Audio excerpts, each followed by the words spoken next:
매년 아동 행복 지수라는 것을 발표합니다. 2024년도에 발표한 건데요. 우리나라 아동과 청소년의 행복 지수가 100점 만점으로 환산해 보면 45.3점이라고 하는 기록이 있다고 합니다. 충격적인 것은 한국 아이들의 행복 지수가 OECD 22개국 중에 최하위라고 하는 사실입니다. 우리가 너무 많이 들어서 이제는 다 아는 사실이죠.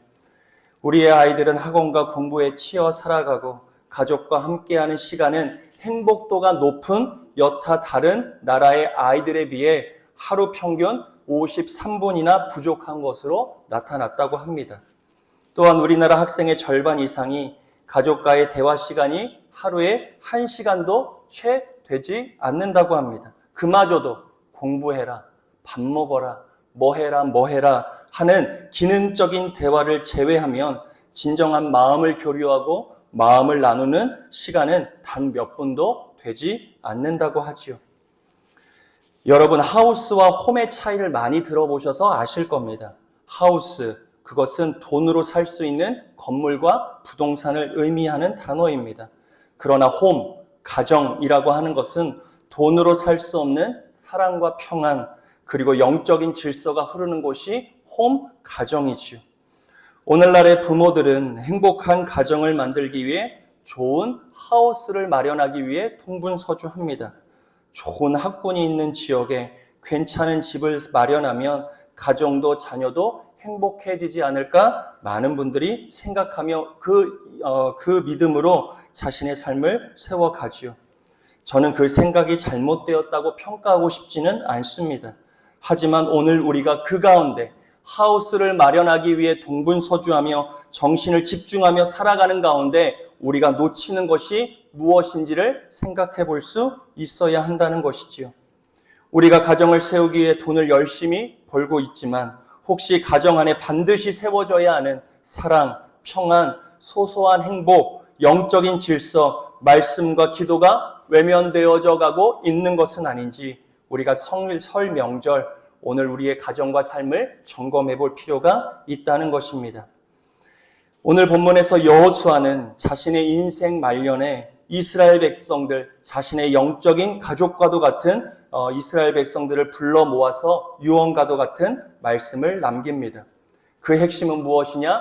너희들의 삶의 매 순간 여호와 하나님만을 선택하라는 것입니다. 하지만 무턱대고 이러한 요구를 여호수아가 하고 있지 않습니다. 느닷없이 사람들을 불러 모아서 생뚱맞게 너희는 여호와 하나님을 선택해라 그렇게 요구하는 것이 아니라 여호수아 24장 1절부터 쭉 읽어보면 여호수아는 이스라엘 백성들에게 우리가 오늘 선택해야 되는 여호와 하나님께서 우리를 지금까지 어떻게 인도하셨는지를 쭉 설명합니다. 우리가 애굽에서 종살이했을 때 하나님이 우리를 어떻게 인도하셨는지, 우리를 출애굽시키시고 광야에서 아무것도 없었던 그 사막 한가운데서 우리를 어떻게 먹이시고 입히시고 어떻게 길을 인도하셨는지, 그리고 가나안 땅에 들어와서 가나안 정복전쟁 가운데 우리를 어떻게 인도해 주셨는지를 쭉 설명하며 너희가 여호와 하나님을 은혜 가운데 선택할 것을 요청하고 있는 것입니다. 그리고 오늘 우리의 선택은 하나님께 인정받기 위한 조건으로서의 선택이 아니라 이미 우리에게 베풀어 주신 하나님의 은혜에 대한 응답으로서 우리가 하나님을 선택하며 살아가자 여호수아가 이스라엘 백성들에게 이야기하는 것이지요. 이스라엘 백성들의 삶은 가나안 땅에 정착한다고 하여 자동적으로 행복이 주어지는 삶이 아니었습니다. 땅을 분배하고 자신들을 공격하는 이방 민족들을 다 진멸한다고 그들이 행복하고 성공적인 삶을 사는 것이 아니었지요. 이들의 삶의 행복과 성공은 오직 여호와 하나님에 의해 결정되어졌습니다. 그러니 지금까지 우리를 여기까지 인도하신 하나님의 은혜에 대한 응답으로서 너희가 오늘 하나님을 선택하면 그 하나님께서 너희의 삶을 온전하게 인도해 주실 것이다. 여호와 하나님을 선택하자. 이것이 여호수아의 마지막 유언과도 같은 말씀이었습니다. 사랑하는 여러분, 구원받아 살아가는 우리의 삶도 그렇습니다. 우리의 삶의 행복, 우리 가정의 평안은 세상에 있지 않죠. 우리의 계획에 있지 않습니다. 우리가 세우고자 하는 우리의 열심에도 달려있는 것이 아닙니다. 돈이 많고 좋은 집에 살고 남들이 부러워할 만큼의 인생을 산다고 우리가 그 사람들의 마음처럼 행복한가? 그렇지 않을 수도 있습니다. 하나님께서 우리의 삶을 지켜주시고 하나님께서 우리의 삶을 인도해 주실 때 우리의 삶에 가장 큰 행복과 안전 그리고 평안이 주어진다는 것을 우리가 꼭 믿어 살아갈 수 있어야죠. 그래서 설 명절은 이 은혜를 함께 나누는 시간이 되어야 합니다. 가족들이 모여서 지금까지 우리 가정을 하나님께서 어떻게 인도해 주셨는지를 함께 나누는 것이죠.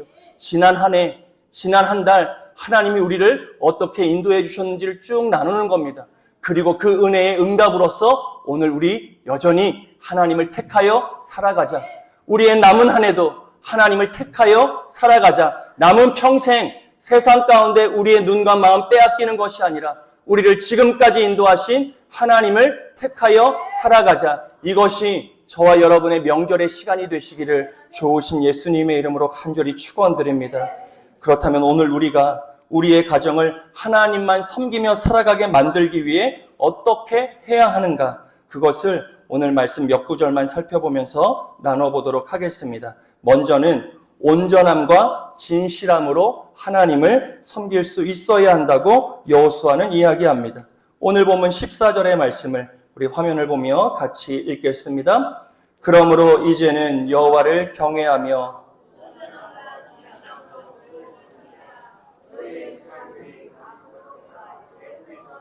신들을 지워버리고 여호와만을 섬기라. 여호수아는 먼저 하나님을 섬기는 태도에 대해 두 가지의 단어를 강조하여 이야기합니다. 바로 온전함과 진실함입니다.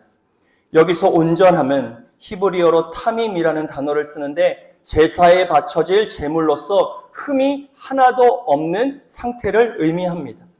하나님께서는 99%의 우리의 헌신과 믿음 귀히 여기지요. 하지만 1%의 세상을 향한 미련을 남기는 그 믿음을 온전한 믿음이라 이야기하시지 않습니다. 여기서의 온전함은 실수 없는 완벽함 100%의 의미는 아닙니다. 우리의 마음의 방향이 둘로 나뉘어져 있는 것, 그것을 온전하지 않은 상태고 우리의 마음이 갈라져 있지 않고 하나님께 온전하게 향하는 그 한 길의 마음을 온전함이라 성경은 이야기하지요. 오늘날 우리가 경건의 모양은 있어도 많은 신앙인들이 하나님의 능력을 깊이 경험하지 못하는 이유가 바로 이 온전함에 있다 할 수 있습니다. 마음이 하나님과 세상으로 나뉘면 믿음의 통로가 막히는 거지요. 0.1%라도 우리가 세상에 마음을 두고 살아간다면 하나님의 은혜의 통로, 능력의 통로가 막히게 된다는 겁니다. 그러나 마음의 방향을 하나님께 한 길로 모을 때, 세상으로 향하던 마음을 어떻게 하든 우리가 하나님께 고정할 때 그 통로를 통하여 하나님의 힘과 능력이 우리의 삶에 주어진다는 것이죠. 그래서 온전한 신앙이 신앙하는 저와 여러분에게 중요한 겁니다. 오늘 우리가 하나님을 신뢰하고 하나님을 내 인생의 주인으로 인정하는 믿음의 예배를 오늘 이 시간 드렸다면 온전한 신앙인은 이 믿음을 가지고 월요일부터 토요일까지를 사는 겁니다. 월요일부터 토요일까지 세상 가운데 마음 빼앗기고 주일날 나와서 1시간 정도 온전하게 예배 드린다? 아니요. 오늘 온전한 예배를 드렸다면 우리의 월요일과 토요일, 우리의 주중 일상이 온전한 삶으로 세워져야 한다는 것이지요. 그 삶을 통하여 하나님의 능력과 힘이 우리에게 주어지는 겁니다. 이 온전한 신앙이 저와 여러분의 신앙이요, 우리 가정의 믿음의 근간 되어지기를 간절히 축원드립니다. 또 진실함을 이야기합니다. 에메트라고 하는 단어인데 진리, 견고함입니다. 상황이 좋을 때 찬양하고 감사의 조건이 있어 주님께 감사하는 그 모양이 아니지요. 비바람이 불고 풍포가 몰아치는 고통의 상황 속에서도 단단한 바위와 같이 흔들리지 않는 신앙을 가리켜 진실한 신앙이라 이야기하는 겁니다. 좋을 때 좋고 안 좋을 때 훅 떨어지는 것이 아니라 어떠한 상황 속에서도 한결같이 변함없이 하나님 앞에 신앙을 지켜가는 것. 사람도 그렇지 않습니까? 어떤 사람이 진국이에요? 한결같은 사람이에요. 어떤 상황 속에서도 변하지 않는 사람입니다. 조금 서운할 수 있지요. 조금 기분 나쁠 때도 있어. 그때도 흔들리지 않는 마음을 드러내며 선한 삶을 살아가는 사람을 우리가 진국이라 이야기하지 않습니까? 신앙도 마찬가지. 어떤 상황에서도 흔들리지 않는 믿음을 드리는 그 진실한 신앙을 하나님이 기뻐하신다. 저는 여러분의 가정이 그런 진실한 가정 되어지시기를 좋으신 예수님의 이름으로 간절히 축원드립니다. 힘들고 어려운 가정이 얼마나 많으세요. 그때 진실한 신앙을 지키는 그 가정 하나님이 반드시 지켜주세요. 그때 가족들이 진실한 신앙을 붙드는 거예요. 이런 어려움 가운데 있지만 우리가 믿고 신뢰하는 하나님께서 우리의 신앙을 통하여 하나님이 반드시 빛된 삶으로 인도해 주신다. 온 가정이 그 믿음 안에 거하기만 하면 하나님이 반드시 합력하여 선되는 길로 인도해 주십니다. 그 진실함으로 승리하며 살아가는 저와 여러분 되어지시기를 간절히 축원드립니다. 평생을 성실하게 집을 지어온 노련한 목공 하나가 있었습니다. 은퇴를 앞둔 그에게 주인이 그간 노고에 너무너무 감사한 마음이 있었지만 마지막 과업이 있어서 마지막 하나의 일을 부탁했다고 합니다. 마지막 집 한 채를 지어달라는 부탁이었습니다. 이제 은퇴를 며칠 안 놔둔 목공이 그 부탁을 받으니 마음이 어떻겠습니까? 하고 싶겠어요? 안 하고 싶겠어요? 네? 하고 싶을 것 같아요? 안 하고 싶을? 안 하고 싶죠. 아유, 은퇴 얼마 안 남았는데 편안하게 지내고 싶지 다시 집을 짓는 일을 하고 싶겠습니까? 이 목공의 마음은 이미 은퇴에 가 있었습니다. 그러니 그 부탁을 받았지만 대충 집을 짓기 시작하는 겁니다. 좋은 재료를 애써 구해야 함에도 불구하고 구하지 않지요. 쉽게 구할 수 있는 싼 재료를 가지고 집을 짓습니다. 꼼꼼하게 마감하는데 며칠을 보내야 하는데 은퇴를 얼마 안 남았던 목공이 대충 마감하는 것이지요. 그렇게 마침내 집이 완공되어 주인에게 보고합니다. 자, 이렇게 마지막 저의 과업 집을 다 지었습니다 하고 모든 것들을 넘기지요. 그때 주인이 그 목공에게 자기가 받은 집의 열쇠를 도로 내밀더랍니다. 그리고 뭐라고 얘기해요? 이 집은 당신이 평생 나를 위해 수고한 보답으로 주는 내 선물입니다. 목공이 어때요? 피눈물을 흘리는 겁니다.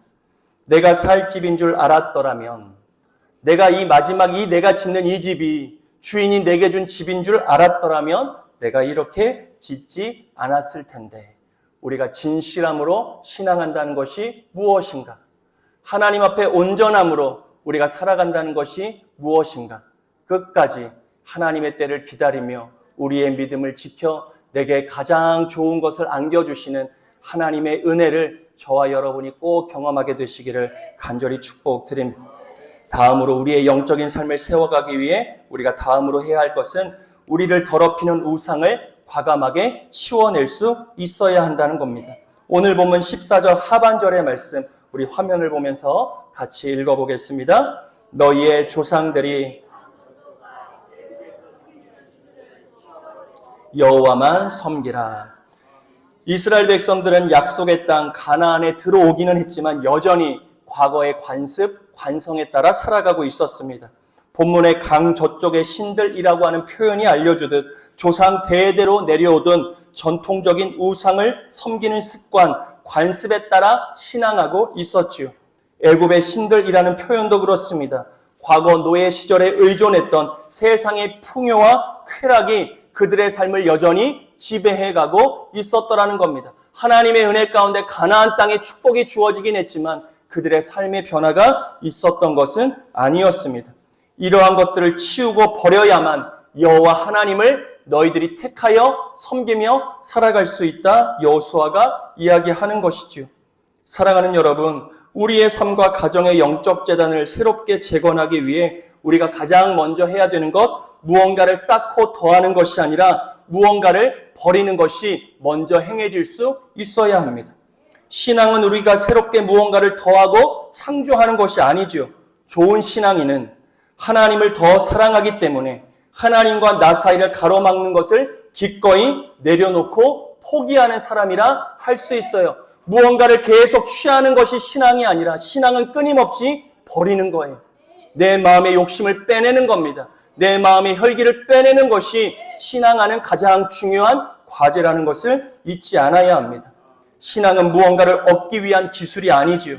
하나님이 주시려는 것을 가로막는 장애물, 하나님의 은혜와 복의 통로를 가로막고 있는 모든 장애물들을 치워내는 것이 저와 여러분의 신앙의 모습이라 할 수 있습니다. 어떤 사람이 집에서 기도 생활을 하겠다고 마음먹고 결단합니다. 새해가 되면 우리 모두가 결단하는 것처럼 기도하고 말씀을 매일 묵상하고 내가 예배 생활도 잘하겠다고 우리가 얼마나 많은 다짐들을 하며 새해를 시작합니까? 시간을 정하고 골방까지 만들어 놓습니다. 새해가 되어 내가 이제 기도하겠노라고 얼마나 많은 것들을 준비하는지 모릅니다. 깨끗하게 청소하고 막 상도 사놓고 성경도 사다가 펼쳐놓고 스탠드도 켜놓고 음악도 틀어놓으며 많은 것들을 준비하며 기도를 시작합니다. 근데 그때마다 어때요? 평상시에 울리지도 않던 핸드폰에 연락들이 막 와요. 카톡 뭐 문자도 오고 알람도 옵니다. 기도하려고 마음 먹었던 시간인데 카톡이 울리니 어떻게 해요? 또 열어봐요. 그러다 보니까 전화하게 되고 뭐 하게 되니까 또 시간이 훌쩍 지나가요. 그러니까 또 나가야 될 시간이 있고 또 뭔가 준비해야 될 시간이 생기니 기도하지 못하게 되더라는 것입니다. 우리가 기도 생활을 하겠다고 마음 먹었다면 무언가를 갖추고 더하고 하는 준비보다 무엇을 먼저 해야 됩니까? 기도에 방해되는 것들을 먼저 삶의 자리에서 치워낼 수 있어야 되는 거예요. 더하여 하는 것이 아니라 치워냄으로 우리의 결단을 이루어갈 수 있어야 하는 겁니다. 가정에 제단을 세우는 것도 마찬가지지요. 식탁에 가정들이 둘러 앉습니다. 뭐 좀 해보자고 같이 이야기하자고 둘러 앉아요. 그런데 모든 사람들의 손에 뭐가 들려 있어요? 핸드폰이요. 저도 부끄럽습니다. 자녀들하고 아내하고도 같이 밥 먹으라면 뭐해? 한 손에는 늘 핸드폰이 있어요. 둘이 밥 먹는데 어떻게 먹는 거예요? 혼자 먹는 거예요. 둘이 앉아서 둘이 뭐 볼 거 보면서 밀린 기사들 읽어가면서 그렇게 밥을 먹어요. 가족들이 함께 대화 나누자. 우리 같이 이야기 좀 해보자라고 했을 때는 뭘 먼저 치워야 돼요? 손에 핸드폰을 치워야 돼요. 이번 여러분들의 설 명절, 여러분들의 손에 핸드폰을 치우세요. 그리고 가정들, 제가 먼저 그렇게 할게요. 제가 먼저 이번 명절에 그렇게 할게요. 제 손에 핸드폰이 들려 있는 것이 아니라 핸드폰에 매여 시간을 보내는 것이 아니라 설 명절만큼이라도 자녀와 또 가족들의 이야기를 먼저 경청할 수 있는 시간을 가지려면 내 손에 핸드폰을 먼저 치우는 일이 선행되어야 돼요. 마음 갖고 되지 않습니다. 잘 들어야지 마음 갖고 되는 게 아니라 치워야 할 것들을 치워야 그 시간을 온전히 보낼 수 있다. 치워야 우리 가정에 필요한 사랑과 하나님의 말씀이 들어오는 자리가 생겨나는 겁니다. 사랑하는 여러분, 하나님을 택하는 일과 하나님으로 마음을 채우는 일은 결국 같은 길이지요. 하나님보다 더 사랑하는 것을 포기해야 하나님만을 우리가 사랑할 수 있게 되는 겁니다. 내 편에 포기가 있어야 주님을 붙들어낼 수 있는 거예요. 내 편의 가능성이 사라져야 하나님의 무한한 능력을 우리가 의지하며 살아갈 수 있는 겁니다. 내 마음에 불필요한 것들이 피원해져야 그 마음 가운데 하나님으로 채워갈 수 있는 것이지요. 지금까지 내게 베풀어 주신 하나님의 은혜를 기억하며 하나님을 위해 마땅히 포기하고 마땅히 비워야 할 것을 비워내며 매 순간 하나님을 선택하여 살아가는 저와 여러분의 복된 삶과 가정 되어지시기를 좋으신 예수님의 이름으로 축원드립니다. 마지막으로 오늘의 결단을 선포해야 우리의 삶이 온전히 채워질 수 있습니다. 오늘 본문 15절의 말씀을 우리 같이 한번 읽어보겠습니다. 만일 여호와를 섬기는 것이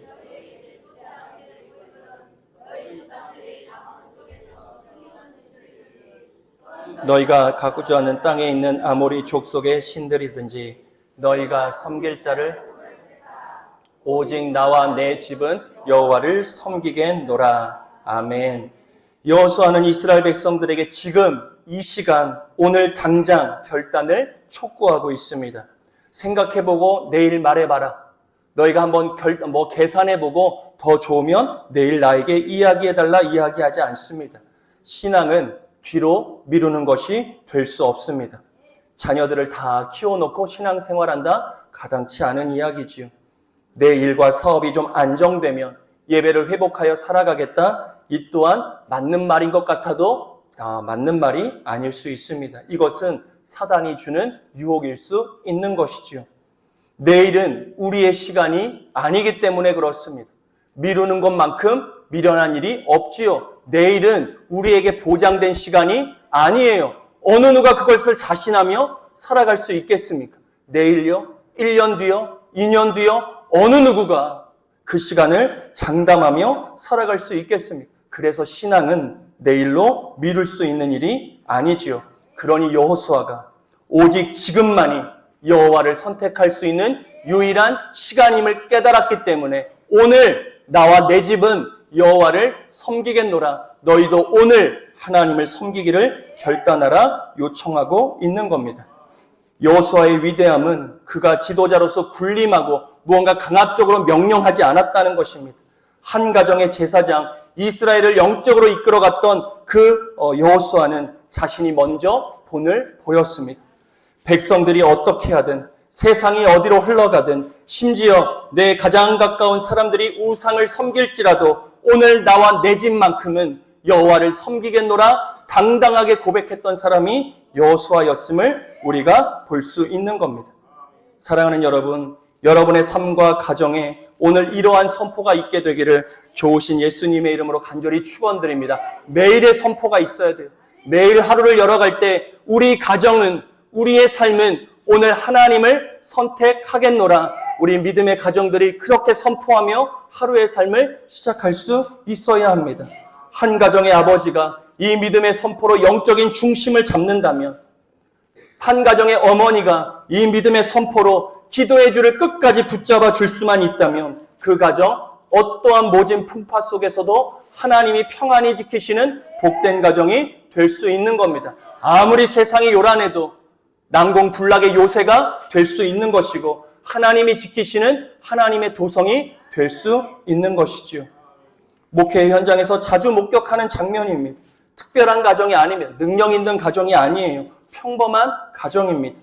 그런데 그 가정에는, 그런 가정들에게는 공통적으로 한 가지 습관들이 다 있습니다.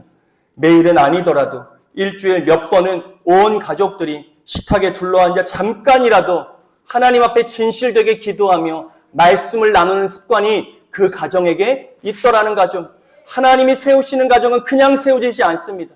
능력 있고 세상이 칭찬할 만한 그런 아니요. 평범하더라도 그 안에 하나님께 진실되게 기도하고 말씀을 붙드는 가정이 목회하면서 만나는 다 능력 있는 가정들이라는 것입니다. 서로를 위해 기도하지요. 놀라운 것은 그 가정에 늘 문제가 없는 것이 아닙니다. 문제가 생겨도 다시 하나님께 돌아올 수 있는 길이 그 습관을 통해 주어지더라는 거예요. 자녀들이 독립하여 나갑니다. 자녀들이 얼마나 세상 모진 풍파 가운데 쓰러지며 힘든 삶을 살겠습니까? 하지만 그 가정에서 자라난, 그 습관의 울타리에서 자라난 자녀들은 그 풍파 가운데 넘어질지언정 완전히 쓰러지는 것이 아니라 하나님께 돌아오는 길을 찾더라는 것이에요. 세상 가운데 하나님이 보여주신 그 길을 걷는 자녀가 그 가정에서 말씀과 기도로 자라나는 자녀라는 것이죠. 사랑하는 여러분, 우리의 자녀와 자손들이 이 말씀과 기도의 울타리 안에서 자라나는 은혜가 있게 되기를 좋으신 예수님의 이름으로 간절히 축원드립니다. 같이 안 있어도 돼요. 좀 멀리 있어도 상관없어요. 늘 전화로 얘기해 주세요. 내가 너를 위해 오늘도 기도한다. 염려하지 마라. 걱정하지 마라. 내가 너를 위하여 오늘 기도하니 너는 반드시 승리하는 자녀가 될 것이다. 이 말 한마디가 우리 자녀가 힘들고 어려울 때 힘을 낼 수 있는 근거가 되는 거예요. 좋을 땐 안 들릴 수 있습니다. 지금은 안 들릴 수 있어요. 하지만 진짜 힘들고 인생에 자기 홀로 섰을 때 그 순간 여러분들의 믿음의 선포가 그때 들리는 거예요. 그래, 나 혼자 아니야.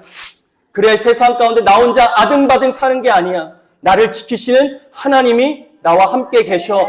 그리고 일어나 승리하는 삶을 살아가게 되는 것이지요. 가정의 재단은 문제를 없애는 마술은 아닙니다. 하지만 문제 속에서도 하나님께 돌아올 수 있는 길을 여는 축복의 시작점이 될 수 있는 겁니다. 그런 의미에서 이번 명절 여러분들의 삶의 자리가, 가정의 자리가 기도와 말씀을 붙드는 은혜의 자리가 꼭 되시기를 간절히 축복드립니다. 사랑하는 여러분, 우리의 삶과 가정의 영적 재단을 재건하는 것 마음이 동할 때 할 수 있는 일이 아닙니다. 지금 당장 오늘 우리가 해야 될 일이지요. 우리의 삶이 온전해지고 우리의 가정이 살고 자녀가 살며 이 나라 이 민족이 사는 유일한 길이 바로 우리의 영적 재단을 다시 쌓는 일에 있다고 할 것입니다. 1시간, 2시간 능력 있고 화려한 설교, 감동적인 예배를 드리는 것보다 더 중요한 것은 여러분이 오늘 집으로 돌아가 가정에서 가족들을 위하여 기도하고 영적으로 선포하는 일이라 할 수 있습니다. 사랑하는 여러분, 오늘 우리에게는 작은 시작의 결단이 좀 필요합니다. 이 자리에선 다 끄덕여지고 동의가 되어지지만 우리에게 능력 있는 삶을 세우기 위해 작은 결단이 필요하다는 겁니다. 저는 이번 설 명절 여러분의 가정이 딱 10분이라도 하나님 앞에 온전함과 진실함으로 서보는 은혜의 시간이 있기를 간절히 축복드립니다. 명절이라도 평상시엔 안 했더라도 명절의 시간만큼이라도 가족들이 둘러앉아 맛있는 음식 먹고 좋은 시간, 재미있는 시간 즐기고 돌아다니는 것 무엇보다 중요하죠. 하지만 가족들이 모였을 때 먼저 하나님 앞에 10분을 드리는 그런 은혜의 시간이 꼭 있게 되기를 간절히 축복드립니다. 방법 어렵지 않아요. 모여서 은혜를 나누는 거예요. 어떻게 살았니 묻고 하나님의 은혜를 나누고 우리가 오늘 다시 한번 하나님을 택하기로 결정하는 믿음의 선포를 나누는 거예요. 그리고 그 다음에 뭐예요? 오늘 성가대에 유튜브 영상 틀어놓으세요. 그 찬양 들으시면 되죠. 이 믿음 더욱 굳세라. 이 찬양 우리 가족이 함께 들으면 은혜가 되는 겁니다. 그리고 서로가 돌아가며 우리가 한 해 동안 무엇에 욕심내었는지, 우리가 무엇을 놓치고 살았는지를 함께 믿음으로 격려하면 되는 것입니다. 특별히 이번 명절 가족 간에 이 일을 위해서 뭘 하지 말아야 되냐면 돈 이야기 하지 마세요. 절대 돈 이야기 하지 마세요. 그리고 남들과의 비교하지 마세요. 그런 시간들로 가정의 시간이 지배되어지면 절대 은혜되지 않습니다. 돌아가는 길이 기쁨이 되지 않아요. 한숨 짓게 돼요. 걱정하게 돼요. 염려하게 돼요. 그런 일이 있다 하더라도 서로가 믿음으로 격려하고 축복하며 서로를 세워주는 명절의 시간이 될 수 있어야 돼요. 그런 영적인 공기를 우리 모두가 함께 만들어갈 수 있어야 됩니다. 교회도 그런 공간 아니겠습니까? 교회에 와서 어디 땅값이 이러네, 뭐 주식이 이러네 저러네. 아니, 주식하는 분들 제가 뭐라고 하는 거 아니에요. 그런 이야기들로 교회가 가득 찬다고 생각해 보십시오. 돈 이야기로 가득 찬다고 생각해 보십시오. 그런 얘기를 하지 말자는 게 아닙니다. 그런 이야기 중요하죠. 정치 이야기 중요합니다. 세상 돌아가는 이야기 중요해요. 하지만 우리 교회의 영적 공기가 그런 것들로 지배되어지면 이 공간에 하나님의 은혜의 자리가 없게 되는 거예요. 하나님의 은혜를 나누고 서로를 격려하고 믿음으로 선포하며 이번 한 주도 믿음으로 잘 살아보자는 그 믿음의 격려가 우리 재단의 영적 공기를 지배해 가야 나머지 영역들을 하나님이 책임져 주시는 겁니다. 이번 명절이 여러분들의 은혜가 되려면 세상 이야기들이 아니라 하나님의 은혜 안에 칭찬과 격려와 축복이 돼야 하는 겁니다. 신앙은 단번에 하는 게 아니에요. 이 마음 먹고 돌아가서 명절 내내 예배드리지 마세요. 그러다 큰일 납니다. 왕창 하는 게 아니에요. 매일 조금씩 꾸준히 하는 거예요. 이번 설에 1분 했다면 다음 추석에 2분 하는 거예요. 내년 설에 10분 하는 거예요. 그렇게 그 다음 추석에 15분, 20분 그렇게 꾸준히 점진적으로 우리의 믿음의 영역을 넓혀갈 수 있어야 하는 겁니다. 안 되면 기도 잠깐이라도 하시면 돼요. 분위기가 안 되면 나 혼자 골방에 들어가 홀로 기도하셔도 되는 일이에요. 안 된다고 거기서 역정 내시고 성질 낼 것이 아니라 하나님께 기회를 달라 또 기도하며 나아갈 수 있어야 합니다. 하지만 이 모든 것들은 내 힘과 내 결심, 내 의지로 되어지지 않기에 오늘을 먼저 택하시고 우리를 먼저 택하시고 붙드시는 예수 그리스도의 은혜, 나를 이끄시는 성령 하나님의 인도하심을 의지하며 여러분의 삶과 가정이 하나님의 은혜로만 오직 온전하게 세워지는 축복의 가정과 축복의 삶이 되어지시기를 좋으신 예수님의 이름으로 간절히 축원드립니다.